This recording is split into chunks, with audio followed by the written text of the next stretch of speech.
এইমাত্র road accident হয়েছে দুর্গাপুর থেকে বাগমারা এর ভিতরে যে মুকামবাড়ির সামনে যে ব্রিজটি রয়েছে সেই ব্রিজেই এই সংঘর্ষ হয়েছে দুইটা মোটরসাইকেল। আর সাথে সাথে সেই অটোটি ওদের উপরে না উঠতে পেরে ওর যান বাঁচাতে গিয়ে সবার যান বাঁচাতে গিয়ে সে সোজা খালে চলে গিয়েছে। এতে অনেকে নারী পুরুষ রয়েছেন খুব গুরুতরভাবে আহত হয়েছেন।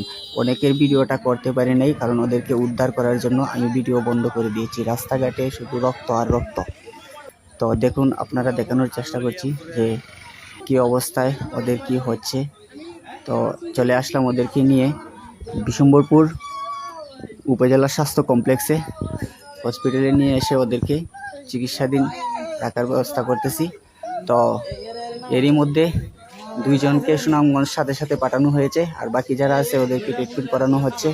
এরও ভিতরে অনেকেই হয়তো পারে এই জায়গায় রাখা যাবে না। তো এই